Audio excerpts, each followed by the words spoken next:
ready for a further loosening of restrictions. Megaworld is the largest Filipino-owned hotel operator in the country with over 3,500 hotel keys. It is known for being an operator of 100% homegrown Filipino hotel brands. With us now for more is Cleofe Albiso, Megaworld Hotels Group General Manager. Good to see you, Cleo. Welcome to the program. Hi, Kathy. Good morning. Yeah, good morning. So what's the status of all your hotels? Give us a preview of what's happened since the lockdowns came off. Well, this has been the most challenging of all times, Kathy. We all know that the industry is the most badly hit.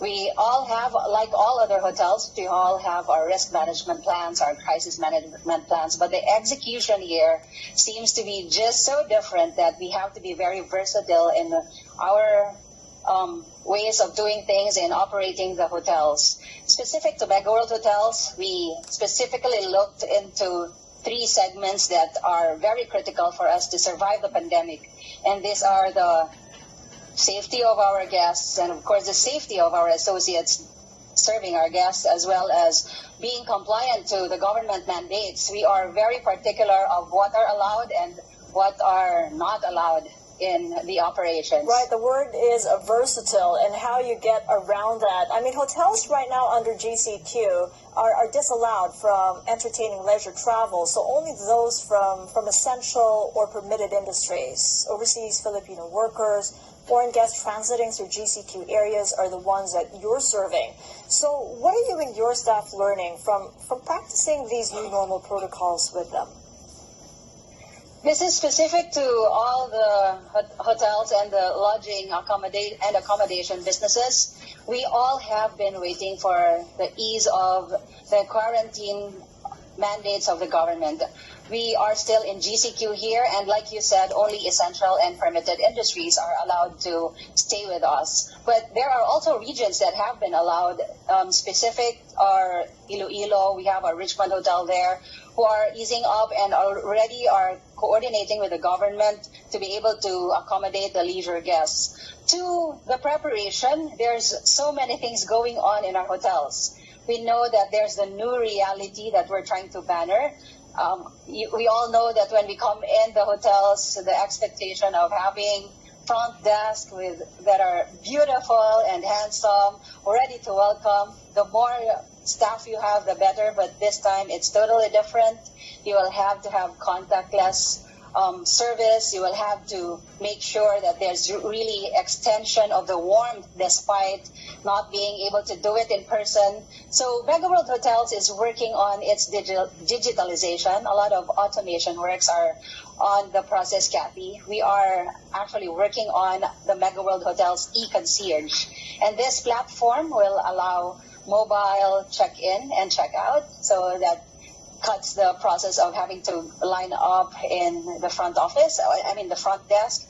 There's also the facility of being able to order online with our F&B or online ordering. And this also provides for facility for online chat.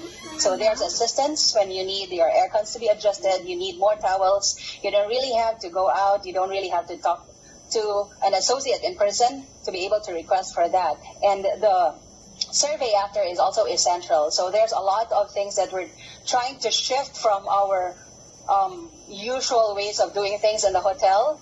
And if I may be allowed to mention, we are also offering virtual event management, shifting to the ways of doing things now. There are a lot of meetings that are happening online. We do virtual meets, gourmet eats. So when you do your online meetings, we also deliver at the same time. So all your attendees have the same food to take. So I think that's the new things that we're trying to do and our ways of adjusting to the new reality. All right, so it's a really high-tech, low-touch. It's sort of like the new reality, and it's so difficult because this culture is really a high-touch society. So what are you learning, for instance, in your Iloilo hotel group and in the way that you're trying to refine how to be high-tech and still be sort of high-touch with the protocols in place?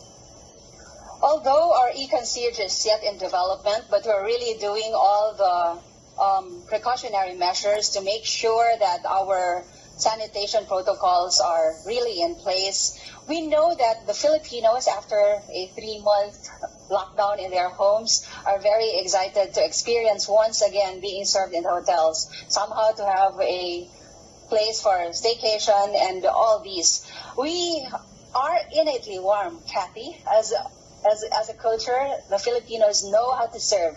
There's this mabuhay gesture where we replace our usual handshake and instead put our hands on top of our chest and take a little curtsy or bow. That's our way of greeting now. And the way we're trying to innovate with our online and automated functionalities is actually our way of caring to our guests. This is not just for the sake of it, but this is because we want to address the needs.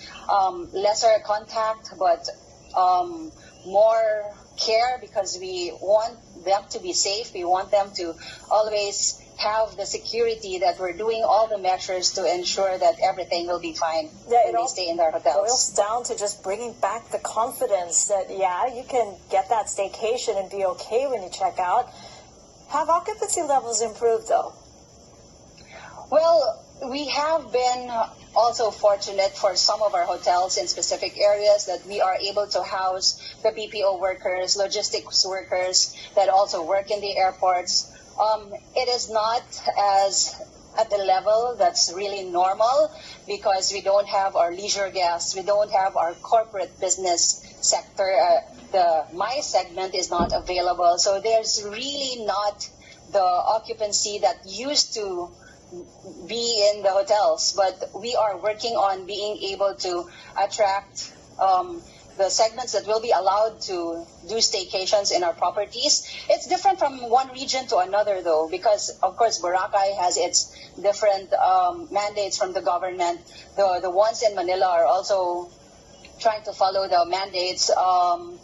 We are trying our best to really be able to reassure our guests that the safety protocols that we have in place are going to be the way to go for them to be reassured that it's safe to stay in our hotels. How about reassure the staff, your employees? Have you let go some of the staff following the lockdown, or have you kept everyone intact? During the start of the ECQ, there were those that cannot really go to the hotels. So as a natural response to that, those that are in the properties were made to stay in the hotels themselves. So we dedicated a floor for our staff because, commuting and going out will expose them to higher risk. There are already those that are on leave without pay, but in the past months, we really extended all the availment of the leaves, supporting our associates to really be able to fulfill their duties as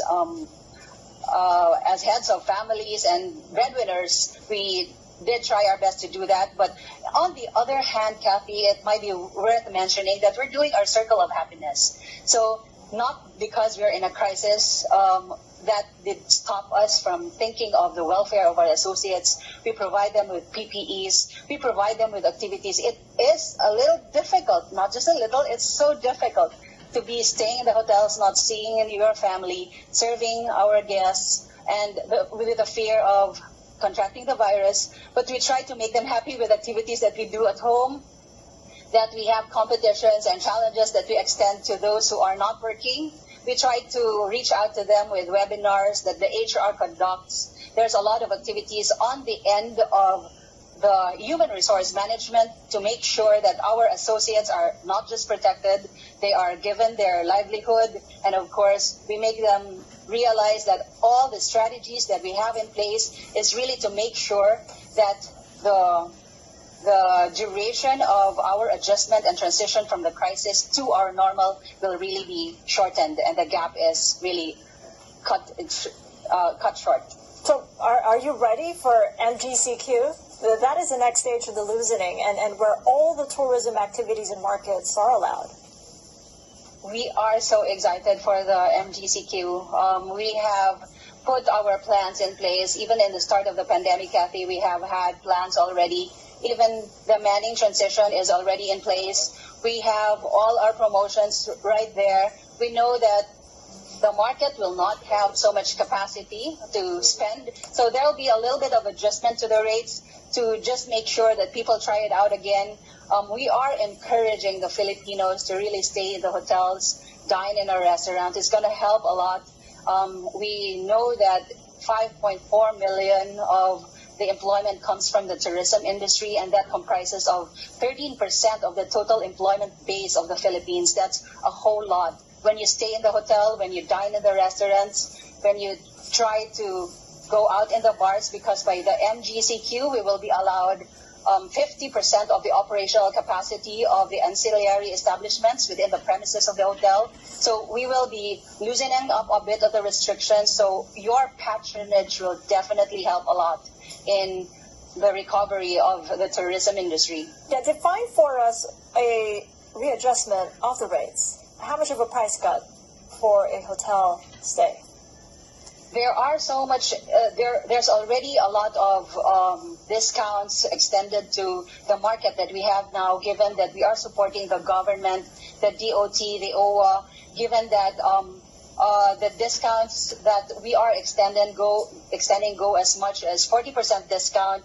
We are trying to help the market adjust by inviting people to really stay with us. There are fears out there in the market that the hotel rates are going to be higher because of the existence of PPEs, of the usage of more chemicals in the sanitation practices and the operational standards that are adjusted because of the new standards. But we are also trying to adjust, though, in the manning, because there's not much cleaning that's done. I mean, the frequency of cleaning in the rooms is also adjusted because it's not going to be on a daily basis like we used to do in the past. So we are giving out the discount just to make sure that livelihood continues on the front of the hotel associates, on the employees of the hotels, so that we also encourage everyone to really try it out in a much more discounted rate. A final point, Cleo, how soon before the industry recovers, you think, to pre-pandemic levels? That's a question that everyone is trying to really answer, Kathy. There's not much assurance. It really is dependent on the breakthrough coming from the vaccine and all these adjustments that the government is going to mandate of us. We have that out there as the million-dollar question. And what we can do on the end of the industry is just to really prepare that despite the fear still looming above us, we can still host, we can still continue to serve, we can still contribute to the economy by putting all our hotels open, because it is what our country needs, the employment that we extend to the people, and of course our commitment to the government as well. Right, soldier on and do business as you will. You got to get back to me on how those occupancy levels turn up when the MGCQ is started. Cleo, thank you so much for joining us, and all the best. Have a good weekend. Cleofe, thank you, Kathy. Of Megaworld Hotels Group. Now,